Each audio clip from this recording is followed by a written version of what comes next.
Mon fils, l'avocat, m'a déclaré « Tu dormiras dans la chambre d'amis jusqu'à ce que tu apprennes à respecter ma femme. » J'ai simplement pris une profonde inspiration et répondu « Très bien. » Lucas m'a regardé comme s'il s'attendait à une explosion. Des cris, des larmes, des supplications. Mais je ne lui ai rien offert de tout cela. Coralie, son épouse, souriait depuis sa chaise avec cette expression de victoire que je ne connaissais que trop bien. Le lendemain, il est rentré tôt du travail et a demandé avec cette arrogance qui était devenue récemment une partie de sa personnalité. « Alors, la leçon est apprise ?» Mais quand il a vu ma valise près de la porte et les documents de la vente de la maison sur le comptoir de la cuisine, son visage a blêmi. Il a finalement compris qui avait réellement le contrôle. Et moi, Martine, à mes 66 ans, je me suis permis un sourire tranquille en observant la réalité le frapper comme une vague glaciale. Mais laissez-moi vous raconter comment nous en sommes arrivés là, car cette histoire n'a pas commencé avec cette phrase blessante dans la salle à manger. Elle a débuté bien avant, avec des années de petites vexations que j'avalais comme des pilules amères, me convainquant que c'était le prix de l'amour maternel. Ma vie avait été une routine parfaitement chorégraphiée de sacrifices silencieux. Chaque matin, je me levais à 5h30, avant même que le soleil ne peigne le ciel de ses premières couleurs chaudes. L'odeur du café fraîchement moulu emplissait toujours la cuisine, avant que quiconque ne se réveille.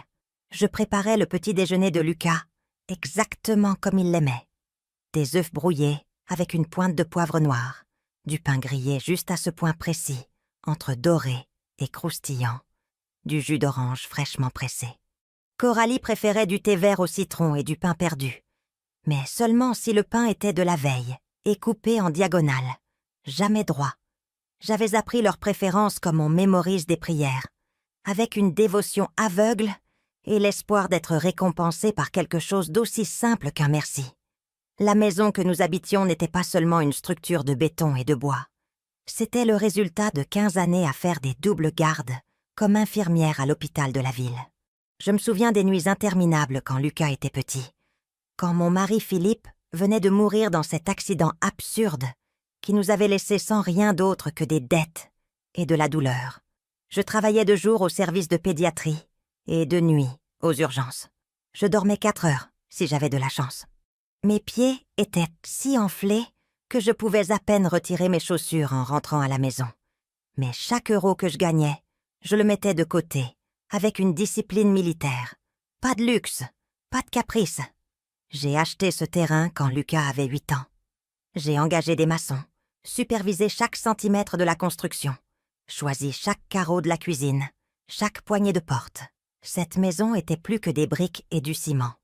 C'était mon héritage, la matérialisation de mes efforts, la promesse que j'avais faite à Philippe sur son lit de mort. Notre fils aura un foyer. Lucas a grandi entre ces murs. Il a étudié sur la table de la salle à manger, là où Coralie feuilletait maintenant des magazines de mode pendant que je nettoyais. Il a obtenu son diplôme universitaire avec mention, est entré à la faculté de droit, est devenu un avocat d'affaires, avec un salaire que je n'avais jamais rêvé d'avoir. J'étais fière. Bien sûr, chacune de ses réussites était aussi la mienne. Mais quelque chose a changé quand il a rencontré Coralie. Elle est arrivée dans nos vies comme une élégante tempête, avec ses cheveux parfaitement coiffés et ses ongles toujours impeccables, portant des robes couleur ivoire, qui coûtaient probablement plus que mon salaire mensuel de l'époque. Elle était jolie, intelligente, ambitieuse, et dès le premier jour, elle m'a regardée comme si j'étais un vieux meuble encombrant dans la décoration moderne qu'elle prévoyait pour sa vie. Au début, ce furent des commentaires subtils. « Martine, ne penses-tu pas que tu devrais moderniser ta garde-robe ? Martine, dans ma famille, on ne cuisine pas avec autant de matières grasses. Martine, ta façon de parler est un peu démodée, non ?» Lucas riait nerveusement, mais ne me défendait jamais. Peu à peu, je suis devenue une ombre dans ma propre maison. J'ai commencé à manger seule dans la cuisine, pendant qu'il dînait dans la salle à manger. J'ai cessé de donner mon avis sur les décisions du foyer. Je suis devenue l'employée non rémunérée de ma propre vie, nettoyant, cuisinant, lavant leur linge pendant que mon existence s'évanouissait comme la vapeur de l'eau, bouillante. Le jour où tout a explosé, c'était l'anniversaire de Lucas. Il avait 38 ans. J'ai passé tout l'après-midi à préparer son plat préféré. Une blanquette de veau, du riz pilaf, des haricots verts persillades, du pain fait maison. Mes mains me brûlaient, à force de pétrir la pâte. L'odeur du veau et de la crème mijotée emplissait chaque recoin de la maison. J'ai mis la table avec la nappe en lin que je gardais pour les grandes occasions. J'ai placé des bougies. J'ai arrangé des fleurs fraîches au centre. Tout devait être parfait. Coralie est arrivée en retard, comme toujours, avec une expression d'ennui sur le visage. Elle s'est assise sans même regarder la table et a dit « Encore un plat en sauce, Martine. Tu ne sais pas que Lucas surveille son cholestérol ?» J'ai essayé d'expliquer que c'était son plat préféré depuis l'enfance, que c'était une tradition. Elle m'a interrompue. Les traditions aussi évoluent, Anne. Tu devrais apprendre à t'adapter au monde moderne, au lieu de t'accrocher au passé comme si c'était tout ce que tu avais. Le silence qui a suivi était dense, lourd comme du plomb. J'ai attendu que Lucas dise quelque chose, n'importe quoi, qu'il me défende, qu'il se souvienne des 1000 fois où cette blanquette l'avait réconforté après une mauvaise journée. Mais il a seulement baissé les yeux vers son assiette et a murmuré « Maman, peut-être que Coralie a raison. Tu devrais envisager de cuisiner des choses plus légères. » Quelque chose s'est brisé en moi, à cet instant. Ce ne fut pas une fracture bruyante, mais silencieuse, comme lorsqu'une fissure traverse la glace, et que vous savez que tout va bientôt s'effondrer. J'ai souri, acquiescé, et je me suis retirée dans la cuisine sous prétexte d'aller chercher plus d'eau. J'ai appuyé mes mains tremblantes contre l'évier, et j'ai fermé les yeux, comptant mes respirations pour ne pas m'effondrer.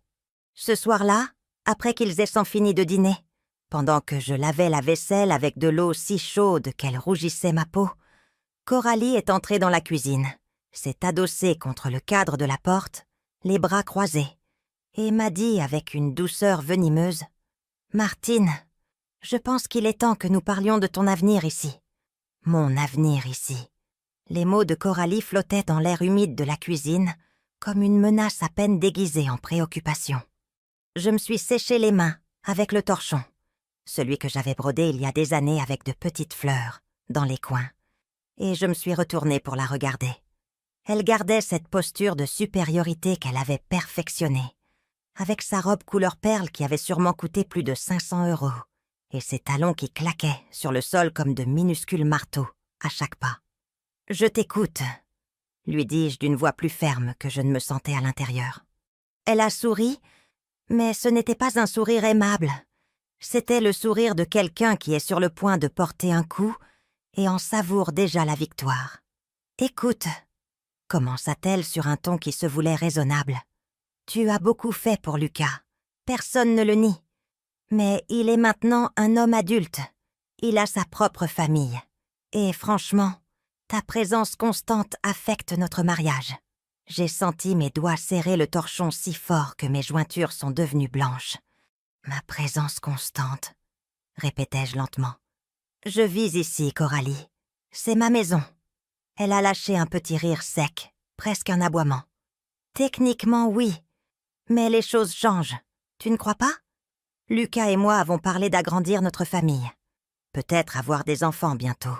Et nous avons besoin d'espace, d'intimité. Nous ne pouvons pas toujours nous inquiéter de savoir si tu es offensé ou si nos décisions te mettent mal à l'aise. » Chaque mot était comme une goutte d'acide tombant sur ma peau. J'ai essayé de garder mon sang-froid, de me rappeler que j'étais une femme adulte qui avait survécu à la mort de son mari, à des années de travail épuisant, à des sacrifices qu'elle ne comprendrait jamais. « Alors, que suggères-tu exactement ?» demandai-je, bien qu'une partie de moi connaisse déjà la réponse. Coralie haussa les épaules avec une indifférence étudiée. « Il y a de très belles résidences pour les personnes de ton âge, des endroits où tu pourrais te faire des amis, participer à des activités, avoir ta propre vie indépendante. Ce serait mieux pour tout le monde, surtout pour toi. Tu pourrais enfin vivre sans le fardeau d'entretenir cette grande maison. » Le fardeau.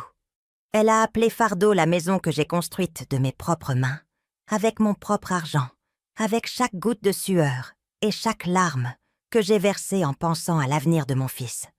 J'ai voulu lui crier que cette maison n'était pas un fardeau, mais ma fierté, mon histoire, mon sang transformé en mur et en toit. Mais avant que je puisse répondre, Lucas est entré dans la cuisine. Il avait entendu une partie de la conversation. C'était évident à l'expression mal à l'aise sur son visage. « Maman !» commença-t-il avec ce ton conciliant qu'il utilisait quand il voulait éviter les conflits. « Coralie a un argument valable. Ce n'est pas que nous voulons te mettre dehors, mais peut-être que ce serait bien que tu envisages d'avoir ton propre espace, ta propre indépendance. Mon propre fils, le garçon que j'ai allaité pendant 14 mois, celui que j'ai soigné quand il a eu une pneumonie à 5 ans sans dormir pendant 3 jours d'affilée, celui qui a pleuré dans mes bras quand il a été rejeté à son premier bal du collège. Ce même fils me suggérait maintenant de quitter ma maison pour donner de l'espace à sa femme. J'ai senti quelque chose de froid s'installer dans ma poitrine. Quelque chose qui n'était ni de la tristesse, ni de la colère, mais une clarté glaciale qui tranchait à travers toutes les excuses et les auto-illusions que je m'étais racontées pendant des mois. Je n'ai rien dit, j'ai simplement acquiescé. J'ai accroché le torchon sur le bord de l'évier et je suis montée dans ma chambre. J'ai entendu Coralie murmurer quelque chose à Lucas, célébrant probablement sa petite victoire. J'ai entendu le rire de mon fils, ce son qui avant me remplissait de joie et qui maintenant ne me causait qu'une pointe de douleur quelque part au plus profond de mon être. J'ai fermé la porte de ma chambre, la chambre principale que j'avais conçue, avec de grandes fenêtres pour laisser entrer la lumière du matin. Et je me suis assise au bord du lit que j'avais partagé avec Philippe pendant les quelques années heureuses que nous avions eues, avant qu'un chauffard ivre ne nous l'arrache. Les semaines suivantes furent une torture silencieuse. Coralie intensifia sa campagne d'inconfort. Elle réorganisa la cuisine sans me demander, déplaçant les casseroles que j'avais rangées d'une certaine manière pendant des années. Elle commença à inviter ses amis à la maison les après-midi, occupant le salon avec leurs rires stridents et leurs conversations sur les spas et les vacances en Europe, pendant que je me réfugiais dans ma chambre comme une intruse dans ma propre maison. Lucas travaillait de plus en plus tard, ou du moins c'est ce qu'il disait, évitant d'être présent pendant les moments les plus gênants. C'était plus facile pour lui de fuir que d'affronter ce qui se passait sous son toit. Un après-midi, alors que je pliais du linge propre dans la buanderie, j'ai entendu Coralie parler au téléphone avec sa mère. La porte était entr'ouverte et sa voix résonnait clairement dans le couloir. « Oui, maman, elle est toujours là. C'est incroyable. Elle a 66 ans et s'accroche à cette maison comme si elle n'avait nulle part où aller. Lucas est trop mou avec elle. Si ça ne tenait qu'à moi, je lui aurais déjà posé un ultimatum. » Une pause, puis elle a continué. « Non, ce n'est pas une mauvaise personne. Elle est juste très vieux jeu. Elle vit dans le passé, elle ne comprend pas que les choses ont changé, que nous devons construire notre propre vie sans son ombre qui nous surveille tout le temps. » J'ai fermé les yeux et j'ai respiré profondément. L'odeur de l'adoucissant m'a rappelé quand Lucas était petit et que je lavais ses vêtements avec tant de soin, m'assurant que ses uniformes scolaires étaient impeccables, que ses chaussettes avaient toujours leur paire. Je me suis souvenu des nuits où il était malade et où je dormais sur une chaise à côté de son lit, surveillant sa respiration, plaçant des linges humides sur son front. Je me suis souvenu de chaque sacrifice, de chaque moment de joie, de chaque instant de fierté, quand je le voyais grandir et devenir un homme. Et maintenant, ce même homme permettait à sa femme de m'appeler une ombre. Ce soir-là, pendant le dîner, Coralie a décidé de passer à l'étape suivante de son plan. « Lucas, chéri, j'ai réfléchi. Que dirais-tu si nous transformions le bureau en chambre de bébé? On pourrait peindre les murs en vert menthe, mettre un berceau blanc, créer un espace vraiment magnifique. » Lucas leva les yeux de son assiette, surpris. « Tu es enceinte ?» demanda-t-il avec un mélange d'excitation et de confusion. Elle a ri. « Pas encore, mais nous essayons. Tu te souviens? Et je veux que tout soit prêt quand ça arrivera. » Le bureau était l'endroit où je gardais les affaires de Philippe. Ses livres, ses photographies, son bureau en bois, où il payait les factures et planifiait notre avenir. C'était le seul espace de la maison que j'avais gardé intact, comme un petit sanctuaire de ce que nous avions été. « Maman, » dit Lucas en se tournant vers moi, « ça te dérangerait si on transformait le bureau? On pourrait mettre les affaires de grand-père au garage, ou peut-être les donner. Ça fait de nombreuses années. » Quelque chose en moi s'est finalement brisé pour de bon. Ce n'était ni dramatique ni bruyant. C'était comme quand un barrage cède enfin, après avoir supporté trop de pression pendant trop longtemps. Je me suis essuyé les lèvres avec ma serviette. Je l'ai pliée soigneusement, à côté de mon assiette, et je les ai regardés tous les deux, avec un calme qui m'a surprise moi-même. « C'est d'accord, » dis-je d'une voix douce mais ferme. « Vous pouvez faire ce que vous voulez avec le bureau. » Ma réponse a laissé Coralie momentanément déconcertée. Elle s'attendait à de la résistance, des larmes, peut-être une scène émotive qu'elle pourrait utiliser contre moi plus tard. Mais j'avais appris quelque chose, en 66 ans de vie. Le silence peut être l'arme la plus puissante lorsqu'il est utilisé correctement. Lucas parut soulagé, comme si mon acceptation le libérait d'une culpabilité invisible qu'il portait. « Merci, maman, » dit-il avec un sourire qui n'atteignait pas ses yeux. « Je savais que tu comprendrais. » J'ai terminé mon dîner en silence. Chaque bouchée avait un goût de cendre dans ma bouche, mais j'ai gardé mon sang-froid.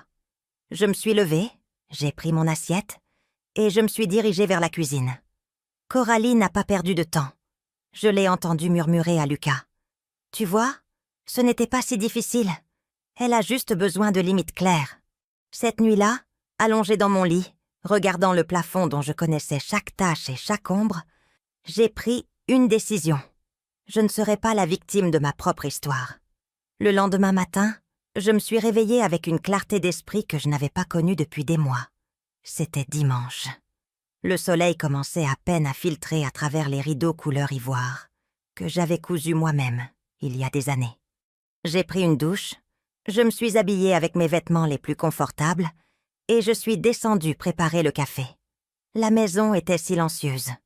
Lucas et Coralie dormaient encore, probablement épuisés de planifier la rénovation de ma vie sans me consulter.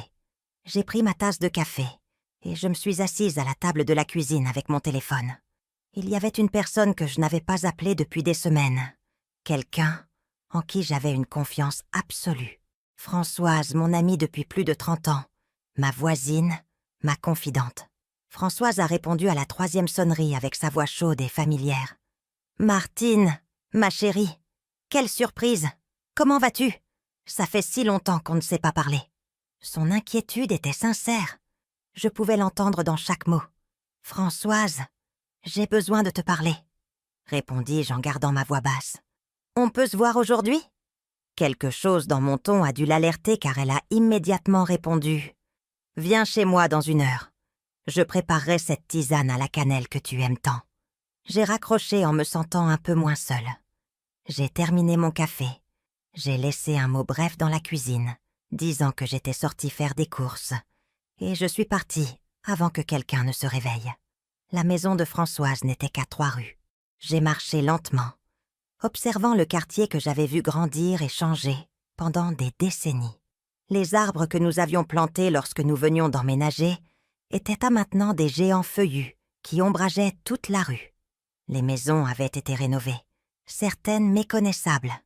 Tout évolue, pensais-je. Tout change. Mais cela ne signifie pas que nous devons permettre qu'on nous efface dans le processus. Françoise m'attendait à sa porte, les bras ouverts. Elle m'a serré fort et longtemps, comme seuls le font les amis qui connaissent toute votre histoire, sans avoir besoin de mots. Nous nous sommes assises dans sa cuisine lumineuse, les fenêtres ouvertes laissant entrer la brise fraîche du matin. Elle a servi le thé dans ses tasses en porcelaine qu'elle réservait pour les occasions importantes. Un geste qui m'a fait me sentir vue et valorisée. « Raconte-moi tout, » dit-elle simplement. Et je l'ai fait. Je lui ai parlé des humiliations constantes de Coralie, de l'indifférence croissante de Lucas, de la façon dont j'étais devenue une étrangère dans la maison que j'avais construite de mes propres mains. Je lui ai parlé de la suggestion de déménager dans une résidence pour seniors, du plan de transformer le bureau de Philippe en chambre de bébé. Françoise a écouté en silence, son visage reflétant chaque émotion que je ressentais. Indignation, tristesse, colère contenue. Quand j'ai eu fini, elle a pris mes mains entre les siennes. « Martine, écoute-moi bien. Tu n'es pas un fardeau. Tu n'es pas un vieux meuble qu'il faut remplacer. Cette maison est à toi, légalement et moralement à toi. Tu t'en souviens ? » Ces paroles ont été comme une claque de réalité. Bien sûr que je m'en souvenais. Le titre de propriété de la maison était à mon nom. Lucas n'avait jamais contribué un seul euro à l'hypothèque. Quand il a obtenu son diplôme universitaire, j'avais déjà fini de la payer. La maison était à 100% à moi. Mais à un moment donné ces dernières années, j'avais commencé à me comporter comme si j'étais une invitée, comme si ma place ici dépendait de la générosité de mon fils. Françoise a continué. « Tu dois parler à un avocat.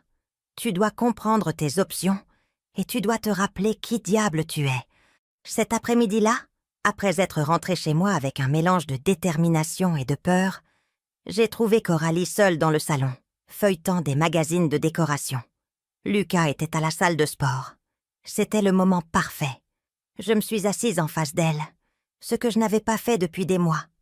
Habituellement, j'évitais sa présence, mais maintenant, j'avais besoin de l'observer de près, de comprendre à qui j'avais vraiment affaire. Elle a levé les yeux, surprise par mon initiative. « Tu as besoin de quelque chose ?» demanda-t-elle avec ce ton condescendant qu'elle avait perfectionné. « Oui, » répondis-je calmement. « J'ai besoin que tu comprennes quelque chose. Cette maison est à moi. Le titre de propriété est à mon nom. C'est moi qui l'ai payée. C'est moi qui l'ai construite. J'ai décidé de chaque détail. » Son expression a changé subtilement. Une étincelle de quelque chose qui ressemblait à de l'inquiétude a traversé ses yeux avant qu'elle ne recompose son masque de supériorité. « Eh bien, techniquement oui, mais Lucas est ton fils. Il en héritera sûrement quand tu ne seras plus là. Où veux-tu en venir ? » « Je veux en venir, » dis-je lentement, « au fait que tant que je serai en vie, les décisions concernant cette maison, c'est moi qui les prends. Pas toi, pas Lucas, moi. » Elle a fermé le magazine d'un coup sec. « Tu es dramatique, Martine. Personne n'essaie de te prendre quoi que ce soit. Nous essayons juste de cohabiter comme une famille moderne. Mais tu t'accroches à tes vieilles habitudes, comme si le monde n'avait pas avancé. » Je me suis levée, sentant une nouvelle force dans mes jambes. Le monde a avancé, Coralie, et moi avec lui, plus que tu ne l'imagines. Ce soir-là, Lucas est rentré tard de la salle de sport. Coralie lui avait déjà raconté notre conversation. C'était évident à la façon dont il est entré dans la cuisine, où je préparais le dîner. « Maman, il faut qu'on parle, » dit-il d'une voix tendue. « Bien sûr, » répondis-je sans me retourner. Je continuais de couper des légumes pour la salade avec des mouvements précis et contrôlés. « Coralie m'a dit que tu lui avais parlé de manière irrespectueuse cet après-midi. Ce n'est pas acceptable. » Là, je me suis retournée pour le regarder. « Irrespectueuse », répétai-je. Je lui ai rappelé un fait juridique. Cette maison est à moi. C'est un manque de respect ? Il se frotta le visage avec les mains. Un geste de frustration que je connaissais bien depuis son adolescence. Il ne s'agit pas de la propriété légale, maman. Il s'agit de la famille, d'apprendre à vivre ensemble, de respecter les besoins de chacun, pas seulement les tiens. Les besoins de tout le monde, sauf les miens, pensai-je, mais je ne le dis pas à voix haute. À la place, je demandais « Et quels sont exactement mes besoins, Lucas ? Me les as-tu demandés une seule fois, au cours des 6 derniers mois ? Ou as-tu seulement écouté ce dont Coralie a besoin, ce que Coralie veut, ce que Coralie pense ?» Il garda le silence, incapable de répondre. Je continuai. « J'ai passé 30 ans à construire cet endroit pour toi. J'ai travaillé jusqu'à ce que mes pieds saignent, jusqu'à ce que mon dos crie de douleur, jusqu'à ne plus me souvenir de ce que c'était de dormir une nuit complète. Tout pour toi, pour que tu aies un foyer, une éducation, un avenir. Et maintenant, Tu me traites comme si j'étais un obstacle à ton bonheur. »« Maman, ce n'est pas comme ça. » commença-t-il à dire, mais je l'interrompis. « Alors, prouve-le-moi. Prouve-moi que j'ai encore de l'importance dans cette famille que tu dis tant valoriser. » Il ouvrit la bouche, mais aucun mot n'en sortit. À ce moment, Coralie apparut à l'entrée de la cuisine. « Lucas, chéri, tout va bien ?» Sa voix était douce comme du miel empoisonné. Il me regarda une dernière fois avant de répondre. « Oui, tout va bien. On mettait juste les choses au clair. » Il est parti avec elle, me laissant seule dans la cuisine, avec mes légumes à moitié coupés, et mon cœur complètement brisé. C'est cette nuit-là que tout a définitivement changé. Les jours suivants furent une guerre froide au sein de ma propre maison. Coralie avait intensifié sa stratégie, maintenant avec plus de confiance, car Lucas avait clairement choisi son camp. Elle commença à faire des commentaires passifs-agressifs à chaque repas. « Martine, ne penses-tu pas qu'il est temps que tu modernises ta façon de t'habiller ? Les femmes de ton âge dans les magazines ont l'air si modernes. » Ou mon préféré. « Ma mère a ton âge et elle vit heureuse dans une communauté de retraités. Elle dit que c'est la meilleure chose qu'elle ait pu faire. Elle a des amis, des activités. Elle n'a à s'inquiéter de rien. » Chaque phrase était un coup de poignard enveloppé dans une fausse préoccupation. Je souriais, j'acquiesçais et je continuais mes routines. Mais à l'intérieur, je prenais des notes mentales de chaque affront, de chaque humiliation, de chaque moment où mon fils regardait ailleurs pendant que sa femme me détruisait avec des mots aimables. Le vendredi de cette semaine-là, Françoise m'a appelé tôt le matin. « Martine, j'ai le nom d'un excellent avocat, Maître Étienne Moreau, un vieil ami de mon défunt mari. Il est spécialiste en droit de la famille et en droit immobilier. Je lui ai parlé de ta situation de manière générale et il est prêt à te rencontrer cet après-midi même, si tu peux. Qu'en dis-tu » J'ai senti mon cœur battre plus vite. C'était le pas suivant, celui qui me faisait peur parce que cela signifiait que c'était réel, que j'envisageais vraiment des options que je n'aurais jamais imaginé avoir besoin contre mon propre fils. « Oui, » répondis-je d'une voix ferme. « Donne-moi l'adresse. J'irai cet après-midi. » J'ai raccroché et je suis restée à regarder mon reflet dans le miroir de l'entrée.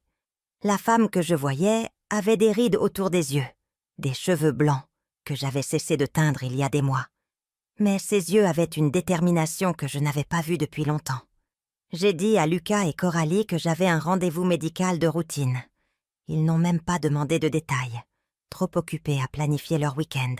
J'ai pris mon sac, les documents de la maison que je gardais dans ma chambre, et j'ai conduit jusqu'au centre-ville. Le cabinet de Maître Moreau se trouvait dans un immeuble ancien, mais bien entretenu, avec des sols en marbre et de hautes fenêtres qui laissaient entrer la lumière naturelle. La réceptionniste m'a conduite à son bureau au 3e étage. Étienne était un homme d'environ 70 ans, les cheveux entièrement blancs, mais des yeux vifs et un sourire chaleureux qui m'ont immédiatement mise en confiance. « Madame Martine, enchantée de vous rencontrer. Françoise m'a dit le plus grand bien de vous pendant des années. Je vous en prie, asseyez-vous et dites-moi ce qui vous amène. » Pendant l'heure qui a suivi, je lui ai tout raconté. Pas seulement les événements récents, mais toute l'histoire. Comment j'avais travaillé jusqu'à l'épuisement pour acheter et payer la maison. Comment Lucas avait changé après son mariage avec Coralie. Comment, peu à peu, il m'avait transformée en étrangère dans ma propre maison. Maître Moreau écoutait attentivement, prenant des notes occasionnelles, hochant la tête avec compréhension. Quand j'ai eu fini, il s'est adossé à son fauteuil et a croisé les doigts sur son bureau. « Martine, légalement, votre position est très solide. La maison est entièrement à votre nom. Votre fils n'a aucun droit légal sur elle tant que vous êtes en vie, à moins que vous ne décidiez de la lui transférer. Mais je dois vous poser une question importante. Que voulez-vous vraiment? Voulez-vous établir des limites ou prendre des mesures plus drastiques? La question m'a frappée comme un coup de poing dans l'estomac. Que voulais-je vraiment? Je voulais que mon fils me revoie. Je voulais qu'il se souvienne de qui j'étais avant que Coralie ne lui remplisse la tête d'idées sur les mères contrôlantes et les belles-mères envahissantes. Mais plus que ça, je voulais retrouver ma dignité. Je veux qu'ils comprennent qu'ils ne peuvent pas me traiter comme si j'étais invisible, répondis-je finalement. Je veux qu'ils sachent que j'ai encore une voix, une volonté et un pouvoir sur ma propre vie. Maître Moreau a hoché la tête lentement. Alors, laissez-moi vous expliquer vos options. Vous pouvez vendre la maison. Avec le marché actuel, vous obtiendrez probablement autour de 650 000 €, peut-être 700 000 €. Vous pouvez établir un contrat de commodat où ils y vivent sous des conditions spécifiques que vous établissez. Ou vous pouvez simplement leur demander de partir. C'est votre propriété, votre décision. 650 000 €. Le chiffre flottait dans mon esprit comme une possibilité que je n'avais jamais sérieusement envisagée. Avec cet argent, je pourrais acheter un petit appartement, vivre confortablement le reste de mes jours, peut-être même voyager dans ces endroits que j'avais toujours voulu connaître, mais que je n'avais jamais pu visiter parce que chaque centime allait à Lucas. Maître Moreau a continué. Si vous décidez de vendre, je peux vous recommander un excellent agent immobilier. Le processus prendrait probablement entre 2 et 3 mois. En attendant, en tant que propriétaire, vous avez tout à fait le droit de rester dans la maison ou de partir comme vous le préférez. Je l'ai remercié, j'ai pris sa carte et je lui ai promis que je réfléchirais à mes options. En rentrant chez moi, mon esprit était un tourbillon de pensées. J'envisageais vraiment de vendre la maison qui avait été mon rêve devenu réalité. La maison où mon fils avait grandi, où je gardais chaque souvenir de Philippe, où j'avais versé des larmes de joie et de douleur. Quand je suis rentrée, j'ai trouvé Coralie dans le salon, avec 2 de ses amies. Elles avaient déplacé quelques meubles pour faire de la place. Elles buvaient du vin blanc et riaient bruyamment. Elles n'ont même pas remarqué mon arrivée. Je suis montée dans ma chambre. J'ai fermé la porte et je me suis assise sur mon lit. J'ai sorti les brochures que Maître Moreau m'avait données sur les biens disponibles en ville. Des appartements modernes, avec vue sur les collines, des résidences près du parc central, de petites maisons dans des quartiers tranquilles. Tous semblaient magnifiques, tous promettaient un nouveau départ, tous signifiaient laisser derrière moi 30 ans d'histoire. Ce soir-là, pendant le dîner, Lucas a annoncé que Coralie et lui passeraient le week-end dans un hôtel spa à 2 heures de la ville. Une escapade romantique, dit-il avec un sourire. Nous avons besoin de temps seuls, ajouta Coralie en me regardant avec intention, comme si j'étais l'obstacle à leur intimité. Passez un bon voyage, répondis-je poliment. Lucas parut surpris par ma tranquillité. Tu seras bien seule tout le week-end, maman? Demanda-t-il. Et pendant un instant, j'ai vu une lueur de l'enfant inquiet qu'il était autrefois. Je serai parfaitement bien, l'ai-je rassuré. En fait, ça me fera du bien d'avoir la maison pour moi. Coralie a souri, satisfaite, pensant probablement que je me résignais enfin à ma place secondaire dans cette dynamique familiale. Ils sont partis le vendredi après-midi. Je les ai vus charger leurs valises élégantes dans la nouvelle voiture de Lucas, une Mercedes noire qu'il avait achetée l'année précédente. Coralie portait une robe couleur champagne et de grandes lunettes de soleil qui la faisaient ressembler à une star de cinéma. Lucas m'a fait un baiser rapide sur la joue avant de partir. « On se voit dimanche soir, maman. » La voiture a disparu au bout de la rue et je suis restée sur le seuil, sentant le poids du silence qu'ils laissaient derrière eux. Je suis rentrée, j'ai fermé la porte et pour la première fois depuis des mois, la maison m'a semblé vraiment mienne. De nouveau, j'ai parcouru chaque pièce, touchant les murs que je connaissais par cœur, me rappelant quand j'avais choisi chaque couleur, chaque détail. Je me suis servi une tasse de thé et je me suis assise à la table de la cuisine, avec les brochures de Maître Moreau et mon téléphone. J'ai appelé Françoise. « Peux-tu venir? J'ai besoin de parler. » Elle est arrivée en 15 minutes avec une bouteille de vin rouge et ce regard qui disait qu'elle était prête à me soutenir dans n'importe quelle décision que je prendrais. Nous nous sommes assises dans la cuisine, comme nous l'avions fait des centaines de fois au fil des ans, et j'ai mis toutes les cartes sur la table. « Françoise, je crois que je vais vendre la maison. » Les mots sont sortis plus facilement que je ne l'avais prévu. Elle n'a pas semblé surprise. Elle m'a pris la main et a demandé « Tu es sûre ? Une fois que tu auras pris cette décision, il n'y aura pas de retour en arrière. Martine, cette maison, c'est ta vie. »« Je sais, » répondis-je. « Et c'est peut-être ça le problème. J'ai tellement vécu pour cette maison, pour Lucas, pour tout le monde, sauf pour moi, que j'ai oublié que je suis plus que ces murs. Je suis Martine, 66 ans d'histoire, de force, de survie, et je mérite de vivre dans un endroit où l'on me valorise, où je n'ai pas à mendier le respect. » Françoise a serré ma main plus fort. Ses yeux brillaient de larmes qu'elle refusait de verser. « Alors fais-le, » dit-elle d'une voix ferme. « Vends-la. Recommence à zéro. Montre-leur qu'une femme de 66 ans peut réécrire son histoire quand elle en a envie. » Nous avons ri. Un son libérateur qui a rempli la cuisine d'une énergie que je n'avais pas ressentie depuis des mois. Cette nuit-là, après le départ de Françoise, j'ai sorti un carnet et j'ai commencé à faire des listes. J'avais toujours été une femme de liste, de planification méticuleuse. Si j'allais faire ça, j'allais le faire bien. J'ai noté tout ce dont j'avais besoin. Appeler l'agent immobilier que Maître Moreau avait recommandé, vérifier tous les documents légaux de la maison, décider quels meubles j'emporterais et lesquels je laisserais, chercher un endroit temporaire pendant que je trouverais mon nouveau foyer. Chaque élément que j'écrivais était comme un poids en moins. Le samedi matin, je me suis réveillée avec une clarté d'esprit que je n'avais pas connue depuis des années. J'ai appelé Sébastien Leroy, l'agent immobilier. Il a répondu à la deuxième sonnerie avec une voix professionnelle et aimable. « Madame Martine, Maître Moreau m'a parlé de vous. Je suis à votre service. Quand pourrions-nous nous rencontrer pour voir la propriété ? » « Aujourd'hui même, si c'est possible, » répondis-je. Mes locataires actuels sont absents tout le week-end. J'ai entendu la surprise dans sa voix quand j'ai dit « locataire », mais il a eu le professionnalisme de ne pas poser de questions. « Parfait. Puis-je être là dans 2 heures ?» J'ai raccroché, me sentant puissante. J'ai passé ces 2 heures à nettoyer la maison comme jamais auparavant. Non pas parce qu'elle était sale, mais parce que je voulais la voir comme un acheteur potentiel la verrait. J'ai ouvert tous les rideaux, laissé entrer la lumière naturelle qui faisait briller les parquets en chêne, coupé des fleurs fraîches du jardin et les ai mises dans des vases stratégiques. J'ai rangé les photos de famille, les souvenirs personnels.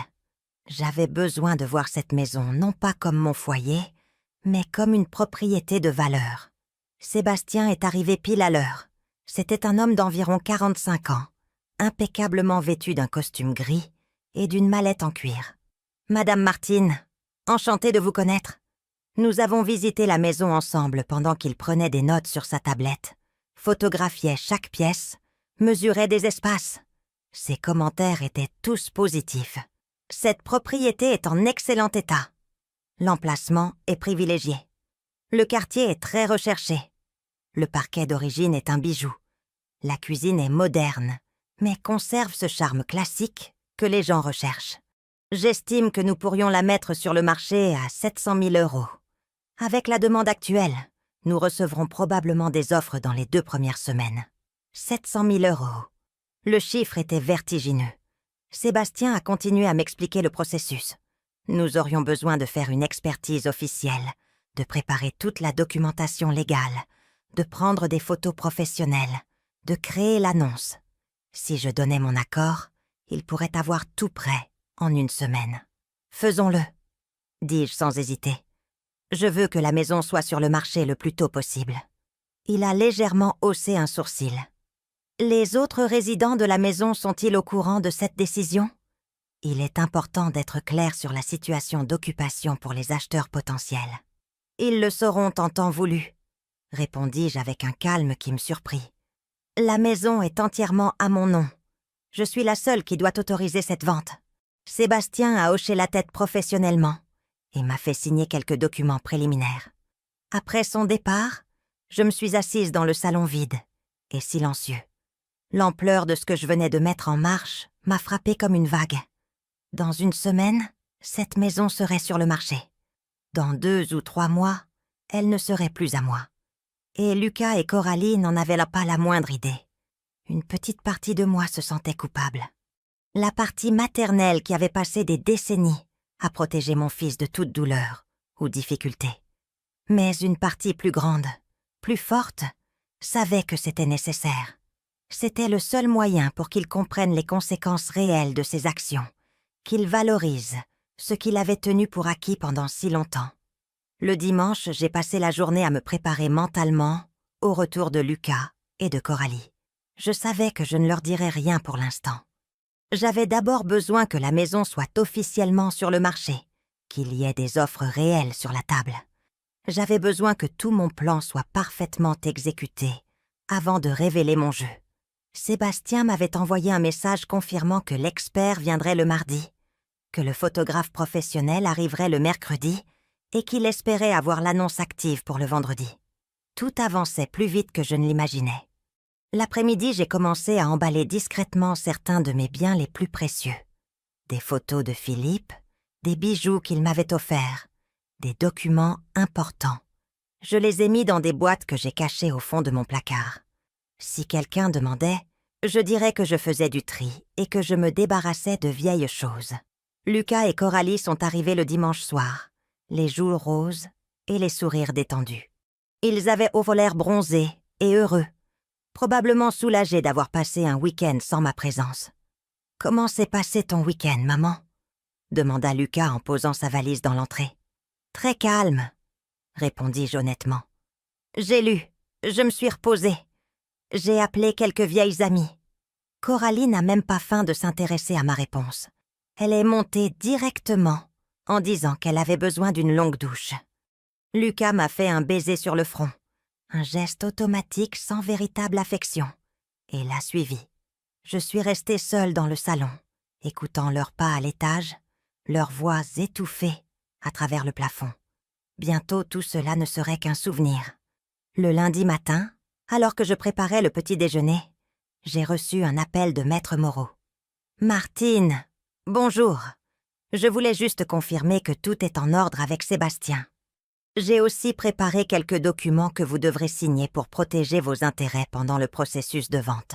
Pourriez-vous passer à mon cabinet cette semaine ?»« Bien sûr, » répondis-je en gardant ma voix basse. « Que diriez-vous de mercredi après-midi ?»« Parfait. Et Martine, » ajouta-t-il d'un ton sérieux, « je veux que vous sachiez que vous prenez la bonne décision. J'ai vu trop de cas où des personnes âgées se laissent manquer de respect au nom de l'amour familial. Vous démontrez que le respect est une voie à double sens. » Ces mots m'ont donné la validation que je ne savais pas que j'avais besoin. Le mardi, l'expert est arrivé. Un homme sérieux, avec des porte-documents pleins de graphiques et de données du marché. J'ai dit à Lucas et Coralie que c'était un inspecteur de routine, vérifiant les installations de gaz. Quelque chose d'assez ennuyeux pour qu'il ne pose pas de questions. L'expert a confirmé l'estimation de Sébastien. Cette propriété vaut facilement entre 680 000 € et 720 000 €. Le marché est très actif pour des maisons de ce calibre dans ce quartier. Il m'a remis son rapport officiel dans une enveloppe scellée. Le mercredi, le photographe professionnel est arrivé avec son équipement d'éclairage et ses appareils photos sophistiqués. Cette fois, j'ai dû être plus créative avec mon excuse. J'ai dit à Coralie qu'un magazine de décoration locale faisait un article sur les maisons anciennes bien préservées du quartier et que notre maison avait été sélectionnée. À ma grande surprise, cela a suscité son intérêt. « Vraiment ?» dit-elle, les yeux brillants. « On va être dans un magazine ?»« Peut-être, » répondis-je vaguement. Ils décident encore quelle maison inclure dans l'article final.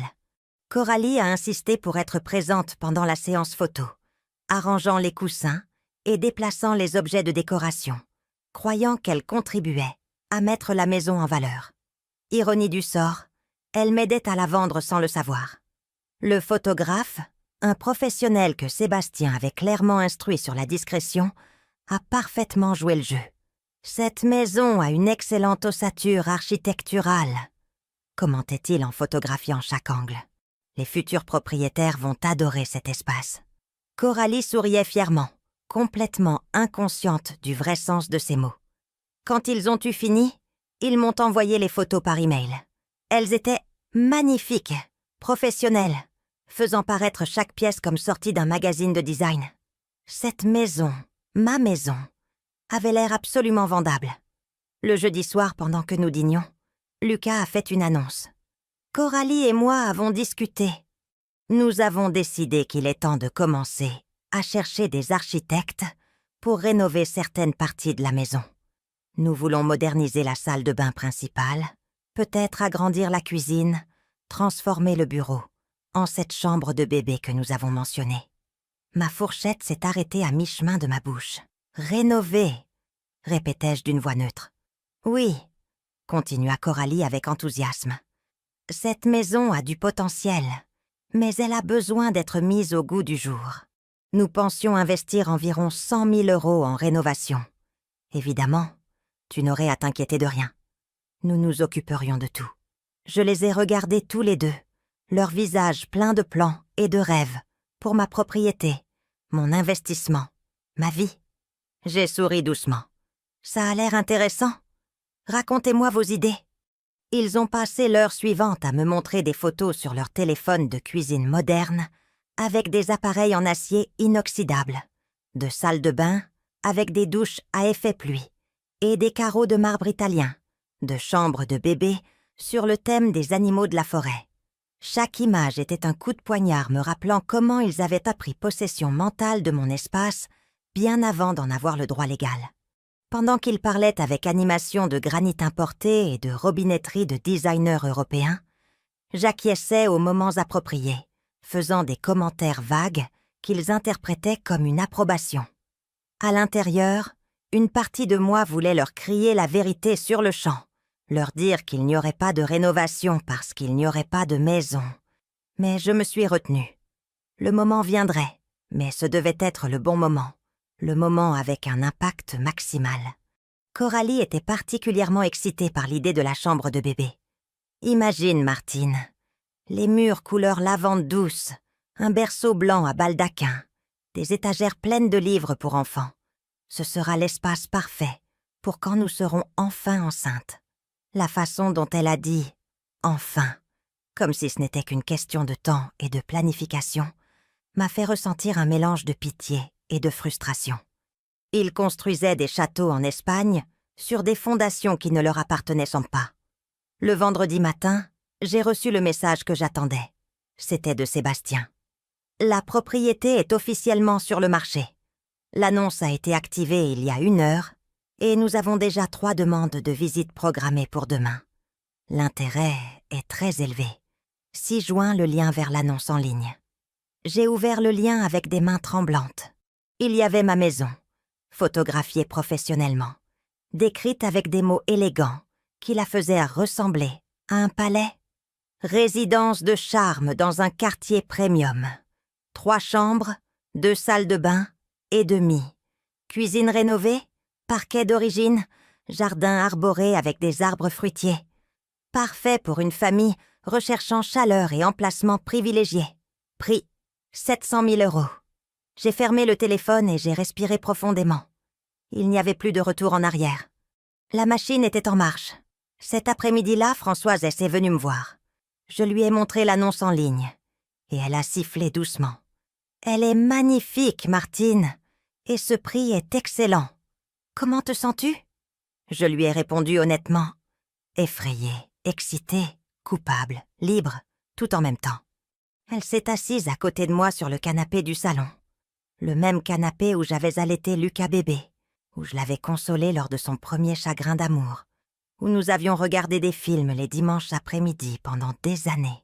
« La culpabilité est normale, » dit doucement Françoise. « Mais souviens-toi pourquoi tu fais ça. Ce n'est pas de la vengeance, c'est de la survie, c'est de la dignité. » Elle avait raison, mais cela ne rendait pas le poids sur ma poitrine plus léger. Je lui ai demandé « Penses-tu que je suis une mauvaise mère ?» Françoise m'a pris les 2 mains et m'a regardé droit dans les yeux. « Martine, une mauvaise mère aurait permis à son fils de devenir un homme qui ne respecte pas les femmes, à commencer par sa propre mère. Ce que tu fais, C'est lui donner la leçon la plus importante de sa vie d'adulte. Les actions ont des conséquences. Le samedi a été une journée de tension extrême. Sébastien avait programmé 3 visites, une à 10 heures, une autre à midi, et la dernière à 15 heures. J'avais dit à Lucas et Coralie que je sortirais toute la journée avec Françoise pour faire du shopping et déjeuner. J'avais besoin qu'il ne soit mis à pas à la maison, pendant que les acheteurs potentiels la visitaient. Lucas a à peine levé les yeux de son ordinateur quand je l'ai informé de mes plans. « Amusez-vous bien », a-t-il murmuré distraitement. Coralie était au téléphone en train de discuter des prix des rideaux avec un décorateur. Aucun d'eux n'a remarqué la petite valise que je portais, la même que j'avais préparée avec quelques-uns de mes biens les plus précieux. Je l'ai laissée dans le coffre de ma voiture, prête pour le moment où je partirai définitivement. Françoise et moi avons retrouvé Sébastien dans un café près du quartier. De là, il nous tenait informés des visites par SMS. 10h20, premier couple très intéressé. Ils ont demandé s'il était possible de faire une offre rapide, si le prix était légèrement réduit. Je leur ai dit que la propriétaire considérerait les offres sérieuses. À 12h30, après la deuxième visite, cette famille a 3 enfants et cherche à déménager avant la rentrée scolaire. Ils ont dit que la maison est exactement ce dont ils ont besoin. Ils vont consulter leur banque cet après-midi. Et finalement, à 15h15, la 3e visite était un investisseur. Il a dit qu'il paierait en espèces pour une clôture rapide. Il est prêt à offrir 690 000 € avec une clôture en 30 jours. Mon cœur battait si fort que je pouvais l'entendre dans mes oreilles. 3 visites, 3 acheteurs potentiels et déjà une offre réelle sur la table. Sébastien est arrivé au café une demi-heure plus tard, avec un énorme sourire. « Martine, ça se passe mieux que prévu. Le marché est avide de propriétés comme la vôtre. Ma recommandation est d'attendre quelques jours de plus, de laisser les 2 autres parties présenter des offres formelles, puis de choisir la meilleure. Mais si vous avez besoin d'agir vite, l'investisseur avec l'offre en espèces est une option solide. » Je l'ai interrogé sur le processus de clôture. 30 jours, expliqua-t-il. Dans ce délai, les occupants actuels devront libérer la propriété. En tant que propriétaire, vous pouvez partir quand vous le souhaitez, mais ils devront partir lorsque la vente sera finalisée. Françoise m'a regardé avec des yeux interrogateurs. « Quand vas-tu leur dire ? » ?»« Bientôt, » répondis-je. « Très bientôt. Mais pas encore. Je veux que tout soit absolument confirmé avant de lâcher cette bombe. Je suis rentrée cet après-midi-là, et j'ai trouvé Lucas et Coralie exactement là où je les avais laissés, comme si le monde ne se réorganisait pas sous leurs pieds. « Comment s'est passée ta journée ?» demanda Lucas sans réel intérêt. « Productive, » répondis-je avec un sourire. « Très productive. Coralie a annoncé qu'elle avait invité ses parents à dîner le dimanche suivant. Je veux qu'ils connaissent mieux la maison, dit-elle. Surtout maintenant que nous allons la rénover. Papa a de l'expérience dans la construction et peut nous donner de bons conseils. Bien sûr, répondis-je tranquillement. Ce sera un plaisir de les recevoir. Cette nuit-là, allongée dans mon lit, j'ai relu les emails de Sébastien encore et encore. Les photos de la maison, les détails de l'annonce, les notes des visites. Tout semblait surréaliste, comme si je vivais la vie de quelqu'un d'autre. Mon téléphone a vibré avec un message de Maître Moreau. « Martine, Sébastien m'a tenu informée. Les choses avancent moins vite. Êtes-vous prête pour ce qui va suivre ? Vous devrez être forte quand vous leur direz. La réaction sera intense. » Je lui ai répondu « Je suis prête. J'ai été forte toute ma vie. Ce ne sera pas différent. » Mais alors que j'écrivais ces mots courageux, des larmes silencieuses coulaient sur mes joues. Ce n'étaient pas des larmes de regret, mais de deuil. Je pleurais la relation avec mon fils que je pensais que nous aurions, la famille que j'imaginais que nous serions, le respect que je supposais existerait toujours. Le dimanche est arrivé avec un ciel dégagé et une brise fraîche. J'ai passé la matinée à préparer un repas élaboré pour les parents de Coralie. Si c'était l'une des dernières fois que je cuisinais dans cette cuisine, je voulais le faire bien. J'ai préparé un rôti de bœuf avec des légumes, une purée de pommes de terre maison, une salade fraîche et une tarte aux pommes qui était la spécialité de ma mère. Les arômes emplissaient la maison, me rappelant tous les dimanches en famille que j'avais orchestrés au fil des ans, tous les repas partagés qui semblaient maintenant appartenir à une autre vie. Coralie est descendue à midi, portant une robe couleur crème et des talons hauts. Elle était magnifique, je dois l'admettre. « Waouh, Martine, ça sent délicieusement bon !» commenta-t-elle avec une surprise sincère. « J'avais presque oublié que tu savais si bien cuisiner. » Le compliment empoisonné ne m'affectait même plus.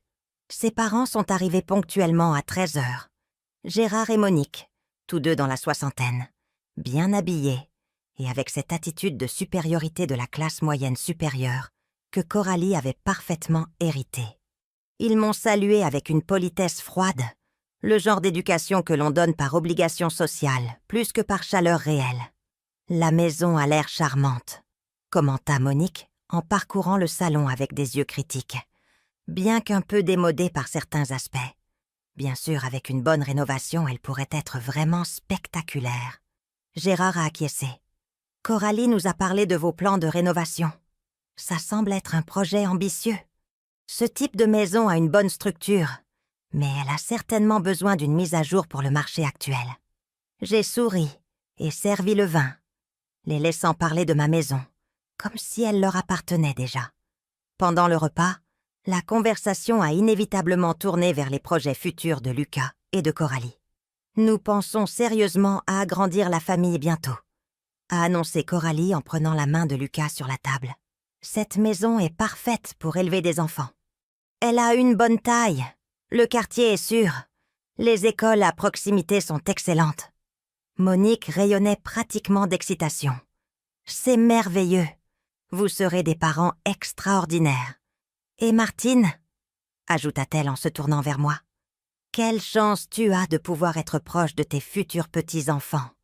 Beaucoup de grands-mères n'ont pas ce privilège. » Le commentaire était chargé de la supposition que mon rôle serait celui de baby-sitter commode et silencieuse. J'ai souri sans répondre. Lucas est intervenu. Maman a été incroyable, très compréhensive avec tous les changements. Elle a vraiment appris à s'adapter à notre dynamique. Appris à s'adapter, comme si j'étais une enfant qu'on dresse, pas une femme adulte qu'on déplace. Gérard a posé des questions sur les aspects juridiques de la maison. « Lucas, as-tu déjà tout mis en ordre concernant la propriété?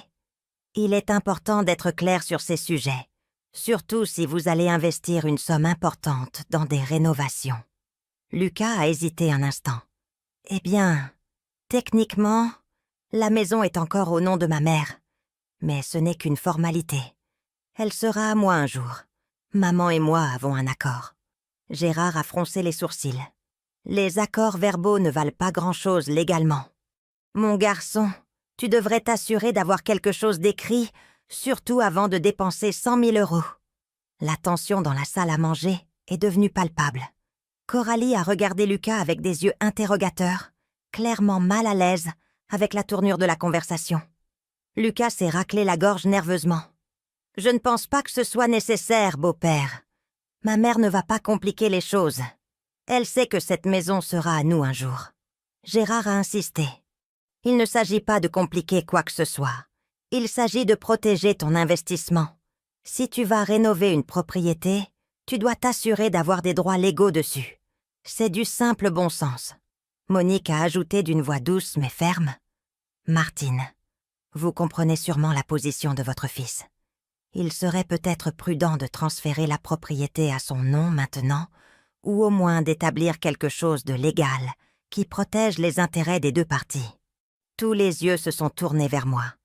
J'ai pris une gorgée d'eau, j'ai posé le verre sur la table avec une lenteur délibérée, et j'ai finalement parlé. « Vous avez raison de dire que les accords légaux sont importants. En fait, je me suis occupée de cela précisément cette dernière semaine. » Lucas parut soulagé. « Vraiment, maman, c'est excellent. Tu as parlé à un avocat pour le transfert de la maison ?» J'ai souri doucement. « Oui, j'ai parlé à un avocat. Mais pas pour transférer la maison, pour la vendre. » Le silence qui a suivi a été absolu. On pouvait entendre le tic-tac de l'horloge murale, le bourdonnement lointain du réfrigérateur. Coralie a été la première à réagir. « La vendre !» répéta-t-elle comme si le mot était dans une langue étrangère. « De quoi parles-tu » Je me suis adossée à ma chaise, sentant un calme étrange s'emparer de moi. Je parle du fait que j'ai mis cette maison sur le marché vendredi dernier. J'ai déjà eu 3 visites d'acheteurs potentiels samedi et j'ai une offre formelle de 690 000 € en espèces avec une clôture en 30 jours. Lucas est devenu blême. « Maman, ça doit être une blague.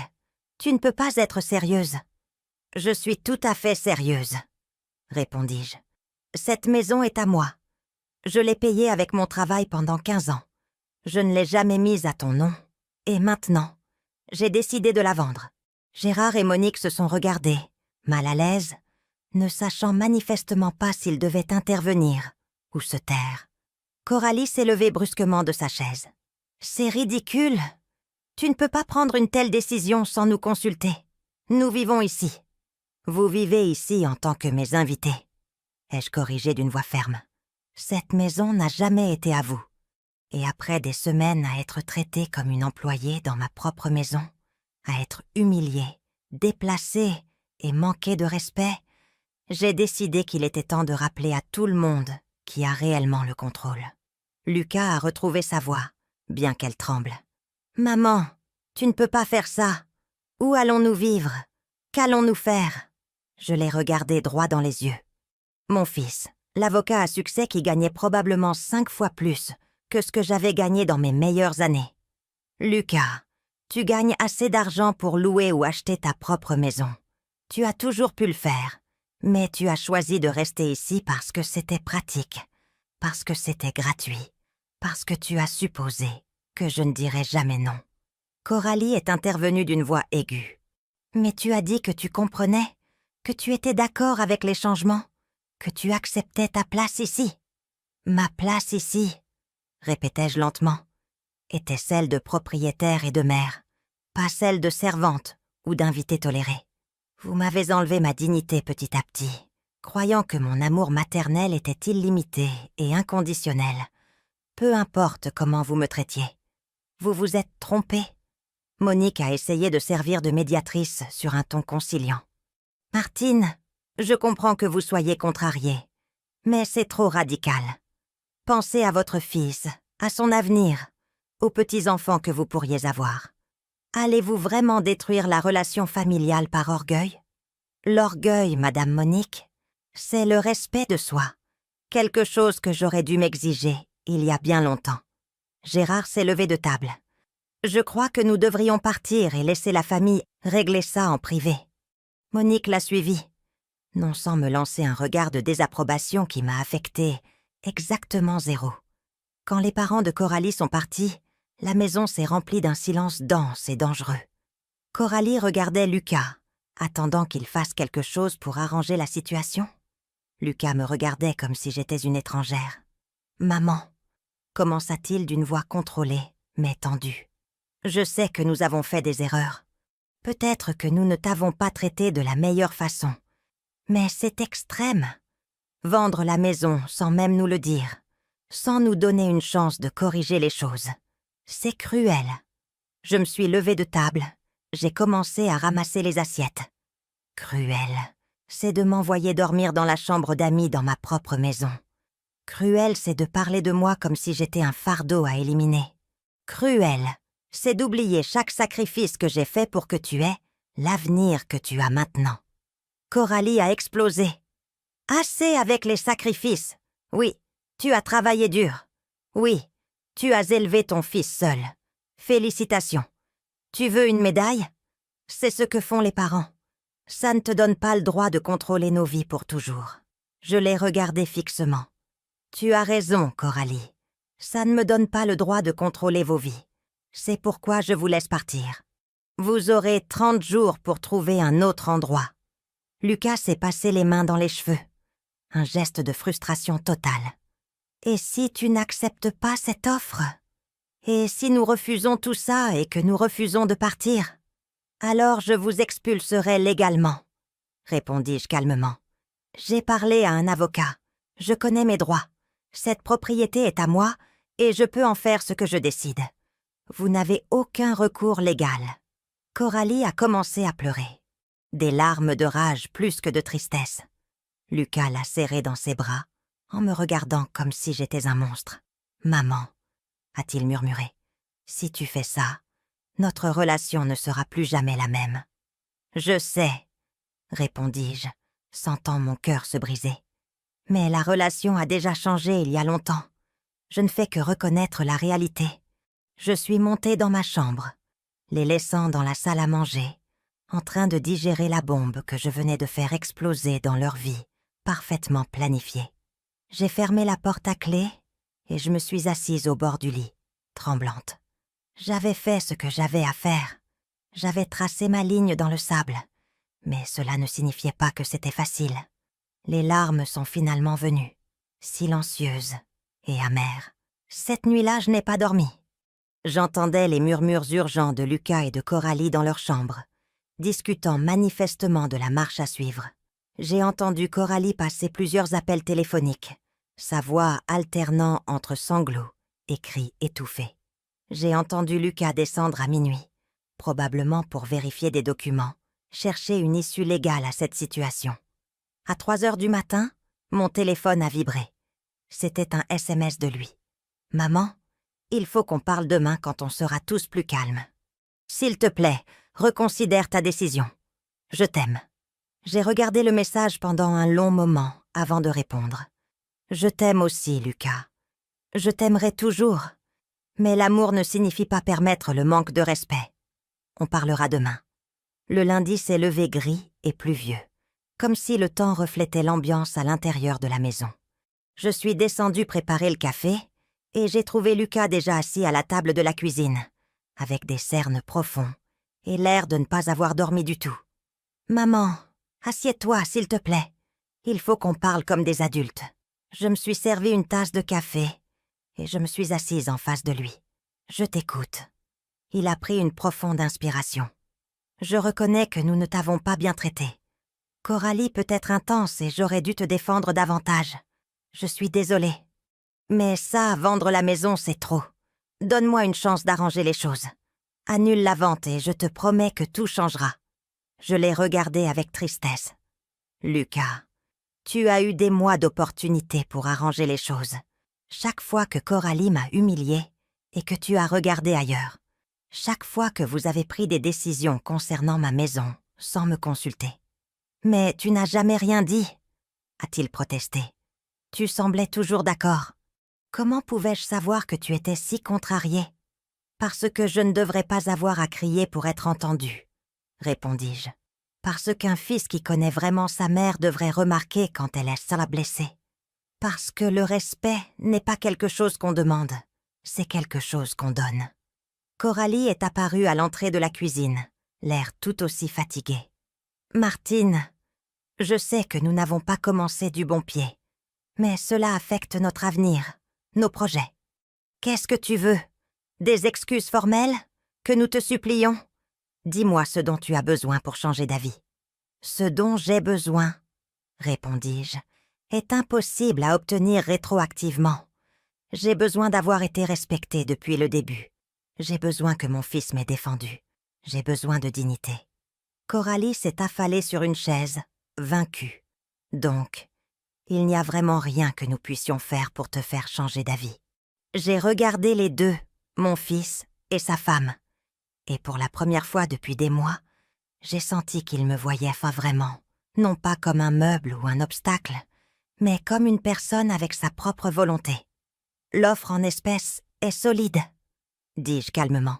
« Mais Sébastien m'a informé ce matin que la famille, avec 3 enfants qui a visité samedi, a présenté une offre de 705 000 €. Ils sont prêts à attendre jusqu'à 60 jours pour la clôture si nécessaire. » Lucas a encore pâli. 705 000 €. Cette somme représentait probablement plusieurs années de son salaire. « Maman, s'il te plaît. » Sa voix s'est légèrement brisée. « Ne fais pas ça. Nous trouverons un moyen de faire en sorte que ça marche. Nous changerons. Coralie et moi parlerons. Nous établirons de nouvelles règles, des limites claires. Tu pourras rester dans ta chambre. Personne ne te manquera plus jamais de respect. Donne-moi juste une chance d'être un meilleur fils.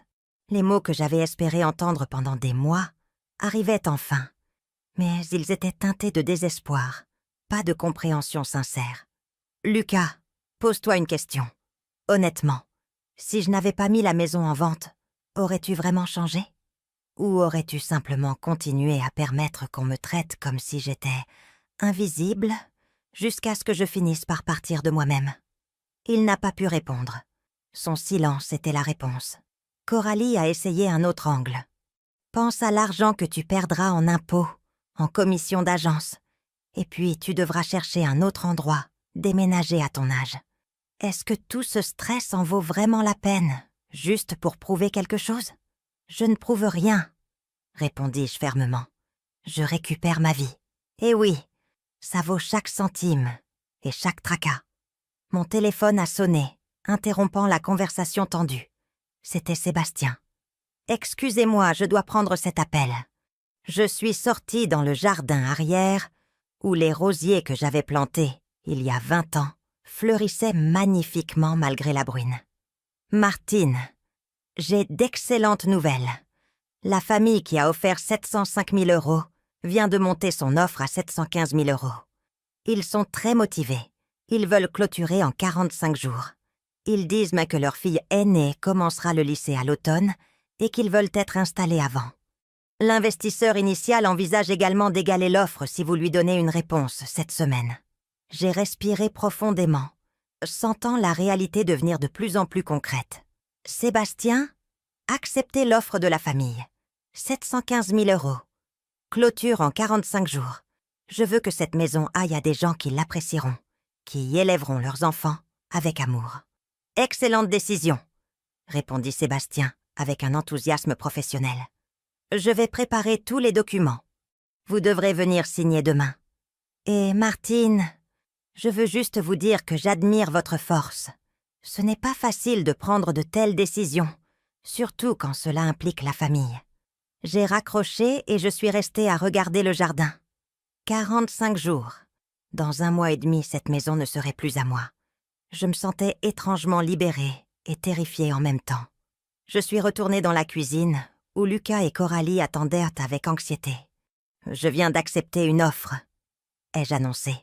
715 000 €. La clôture aura lieu dans 45 jours. La famille a 3 enfants, et ils sont ravis d'emménager ici. Coralie a laissé échapper un sanglot.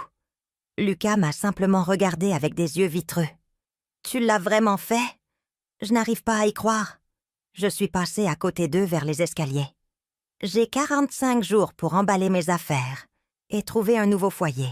Vous aussi. Je vous suggère de commencer à chercher des appartements ou des maisons à louer. Avec ton salaire, Lucas, vous ne devriez pas avoir de problème. Je suis montée dans ma chambre et j'ai fermé la porte, les laissant digérer la réalité irréversible. Cet après-midi-là, alors que j'organisais mes affaires, j'ai reçu la visite de Françoise. Elle est entrée dans ma chambre avec 2 tasses de thé chaud et s'est assise sur mon lit. « Tu l'as fait ?» dit-elle avec un mélange de fierté et d'inquiétude. « Comment te sens-tu ?»« Honnêtement, je ne sais pas, » ai-je admis. Une partie de moi se sent puissante, comme si j'avais enfin repris le contrôle. Une autre partie se sent coupable, comme si j'avais échoué en tant que mère. Françoise a pris ma main. « Martine, une mère qui permet à son fils adulte de la maltraiter n'est pas une bonne mère. Tu lui enseignes la leçon la plus importante. Le respect se gagne et se maintient. » Les jours suivants furent surréalistes. Lucas me parlait à peine, ne communiquant que lorsque c'était absolument nécessaire. Coralie alternait entre les pleurs dramatiques et le silence hostile. Ils ont commencé à visiter des appartements, bien qu'il soit évident qu'aucun ne répondait à leurs normes après avoir vécu dans une maison de 3 chambres sans payer de loyer. Le mardi, je suis allée au bureau de Sébastien pour signer les documents de vente. Maître Moreau était là aussi, vérifiant chaque clause pour s'assurer que mes intérêts étaient à ma protégée. « Martine, c'est officiel », a dit Sébastien, alors que je signais la dernière page. « La maison sera vendue le 25 novembre. Les nouveaux propriétaires prendront possession ce jour-là. » Mes mains tremblaient légèrement, alors que je signais mon nom sur la ligne pointillée. Martine, le nom qui avait construit cette vie, qui la démantelait maintenant pour en construire une nouvelle. Ce soir-là, lors d'un dîner silencieux et tendu, Lucas a finalement parlé. Nous avons trouvé un appartement, un 3 pièces dans le centre-ville. C'est moderne, mais petit, très différent d'ici. Son ton portait un ressentiment à peine dissimulé. « Je suis contente que vous ayez trouvé quelque chose, » répondis-je sincèrement. « Le centre a de bons quartiers. Tu seras proche de ton bureau. » Coralie a laissé tomber sa fourchette avec fracas. « C'est tout ce que tu vas dire? Tu es contente? Tu viens de détruire nos plans, notre avenir, et tu agis comme si de rien n'était. »« Je n'ai rien détruit, » répondis-je en gardant mon calme. « Vous avez construit vos plans sur une base qui ne vous appartenait pas. Je ne fais que réclamer ce qui est à moi. » Lucas s'est levé brusquement de table. « Tu sais quoi, maman? C'est peut-être mieux ainsi. Tu as clairement besoin de ton espace, et nous avons besoin d'une autre. Peut-être que la distance nous fera du bien à tous. » Ces mots m'ont blessée plus que je ne l'aurais cru. Mais je ne l'ai pas laissé paraître. « Tu as peut-être raison, » répondis-je doucement. Parfois, la distance donne de la perspective. Il est monté, laissant son dîner à moitié mangé. Coralie m'a regardée avec une expression qui mêlait haine et quelque chose qui ressemblait à du respect. « Je ne t'avais jamais vu venir, » a-t-elle admis. « Je pensais que tu n'étais qu'une vieille dame démodée, mais tu t'es avérée plus calculatrice que moi. » « Je ne suis pas calculatrice, Coralie. J'ai simplement atteint la limite de ce que j'étais prête à tolérer. » Elle a hoché la tête lentement. « Je suppose que j'ai appris quelque chose. Ne jamais sous-estimer la belle-mère. » Elle s'est levée et est montée aussi, me laissant seule dans la salle à manger, avec l'écho de ses pas qui s'estompaient. Les semaines suivantes se sont déroulées dans un tourbillon d'activités. J'ai engagé une entreprise de déménagement pour emballer mes affaires. J'ai décidé de donner la plupart des gros meubles. La nouvelle famille en aurait plus besoin que moi. Je n'ai gardé que l'essentiel. Mes vêtements, mes photos, quelques petits meubles de valeur sentimentale, les livres de Philippe, les choses qui comptaient vraiment. J'ai trouvé un magnifique appartement de 2 chambres dans un immeuble moderne près du parc. Il avait d'immenses fenêtres, avec vue sur les collines, une cuisine moderne et, le meilleur de tout, il était entièrement à moi, sans souvenir douloureux, attaché au mur. Une toile blanche pour ma nouvelle vie. J'ai fait le premier versement avec une partie de l'acompte de la vente de la maison. J'ai signé le bail avec des mains fermes et un cœur plein d'espoir. Françoise m'a aidé à décorer le nouvel endroit. Nous avons acheté des plantes pour les fenêtres, des rideaux couleur moutarde qui laissaient entrer une lumière chaude, quelques nouveaux tableaux pour les murs. « Cet endroit est magnifique, Martine », a dit Françoise en admirant le salon. « Il te ressemble frais, plein de lumière, avec de l'espace pour respirer. » Elle avait raison. Pour la première fois depuis des années, j'avais l'impression d'habiter un espace qui reflétait qui j'étais vraiment, pas qui les autres avaient au besoin que je sois. Le jour de mon déménagement officiel est arrivé 2 semaines avant la clôture de la vente. Je voulais partir avant, m'installer dans mon nouveau foyer, commencer ma nouvelle vie sans la tension constante de vivre avec Lucas et Coralie. Les camions de déménagement sont arrivés tôt le matin.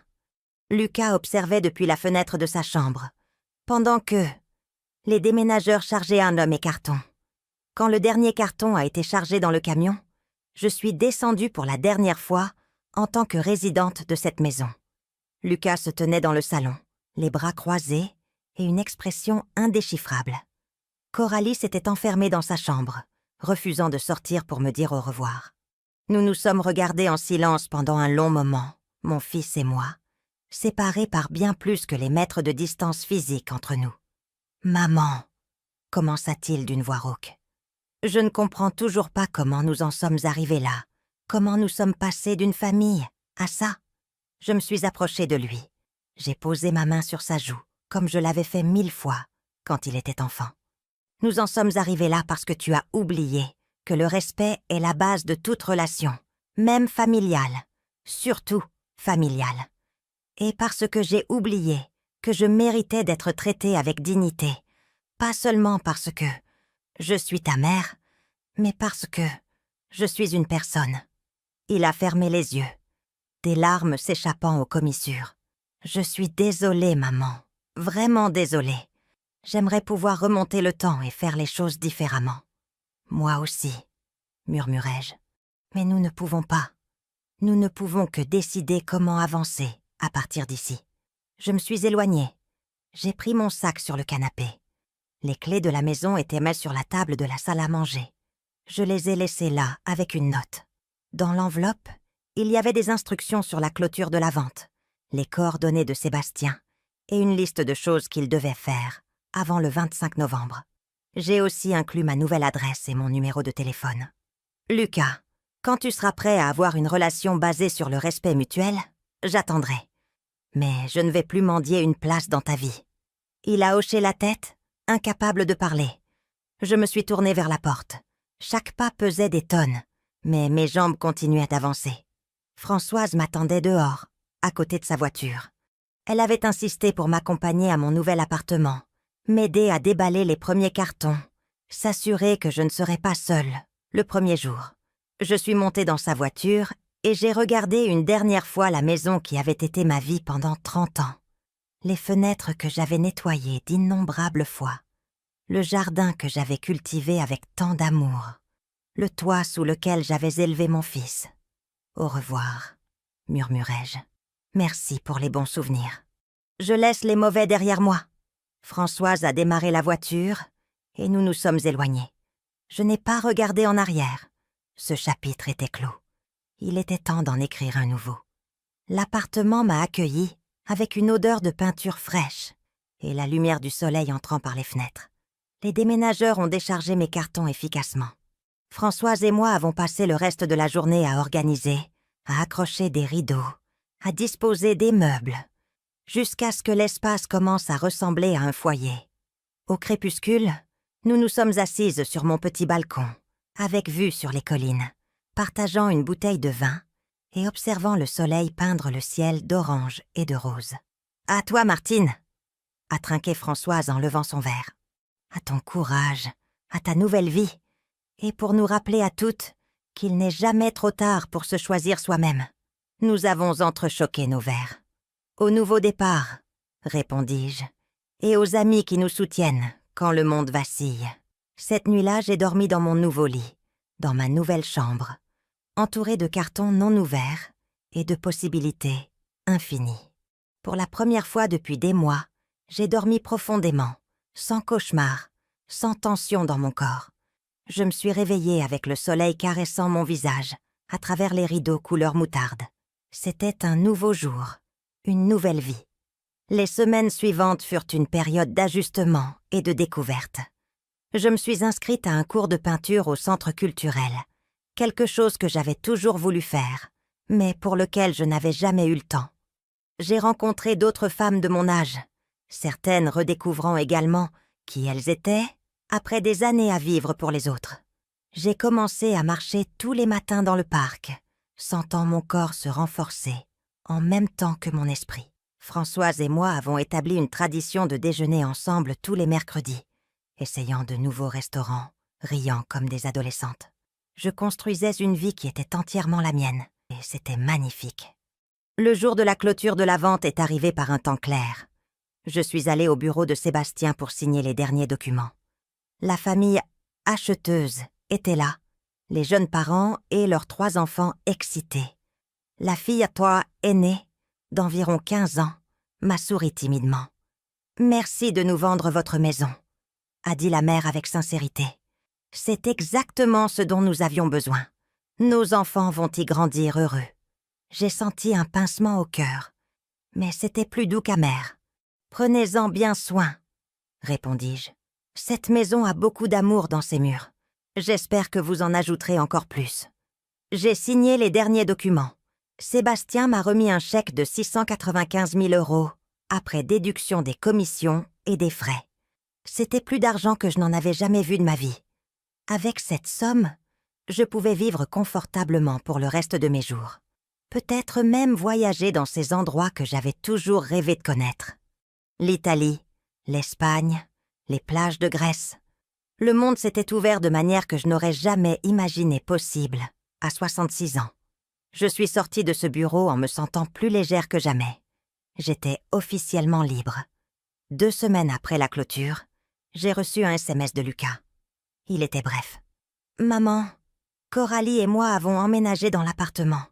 C'est un ajustement, mais on s'en sort. J'espère que tu vas bien dans ton nouvel endroit. Tu me manques. » J'ai regardé le message pendant un long moment avant de répondre. « Lucas, je suis contente de savoir que vous vous installez. Je vais bien aussi. Mieux que bien, en fait. Quand tu voudras me rendre visite, tu seras le bienvenu. Mais seulement si tu viens avec respect et compréhension de la raison pour laquelle les choses se sont passées comme elles se sont passées.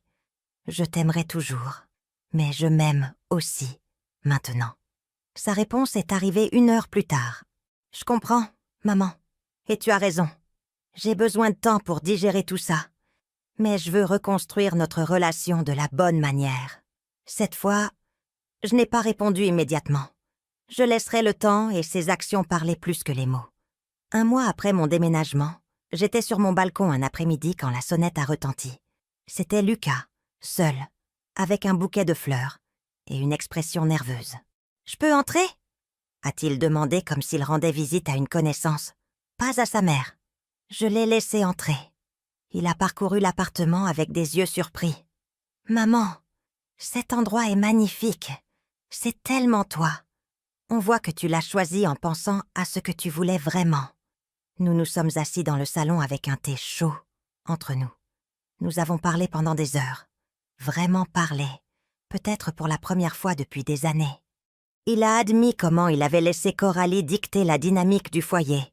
Comment il avait été plus facile d'ignorer mon malaise que de confronter sa femme. Il a admis qu'il avait tenu pour acquis tout ce que j'avais fait pour lui, supposant que mon amour maternel signifiait une acceptation inconditionnelle de n'importe quel traitement. C'était brutal à entendre, mais nécessaire. J'ai parlé aussi. Je lui ai raconté comment je m'étais sentie devenir invisible, comment chaque petite humiliation s'était accumulée jusqu'à ce que je ne puisse plus respirer dans ma propre maison. Je lui ai expliqué que vendre la maison n'était pas une vengeance, mais une survie.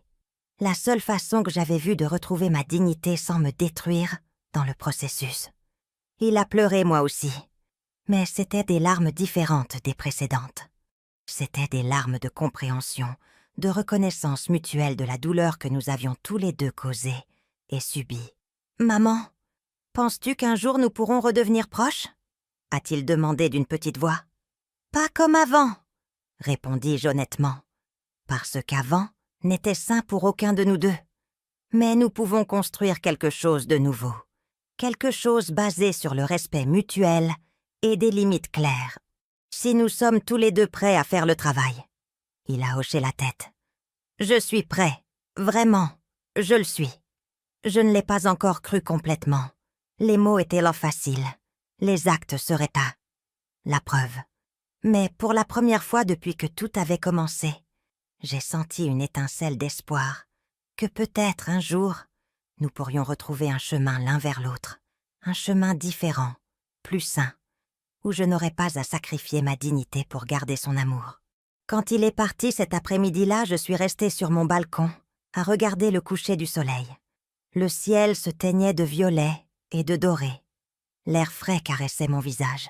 Au loin, les collines se dressaient, fermes et éternelles. J'ai pensé à tout le chemin parcouru depuis cette nuit, où Lucas m'avait envoyé dans la chambre d'amis jusqu'à ce moment, dans mon propre espace, avec ma propre vie, avec ma dignité intacte. J'avais perdu une maison, mais j'avais gagné quelque chose d'infiniment plus précieux. Je m'étais retrouvée.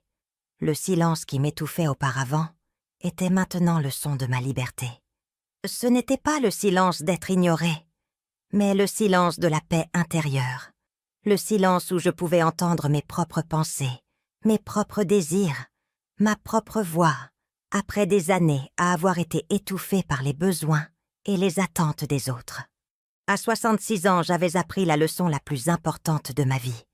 Il n'est jamais trop tard pour se choisir soi-même. Il n'est jamais trop tard pour exiger le respect. Il n'est jamais trop tard pour recommencer.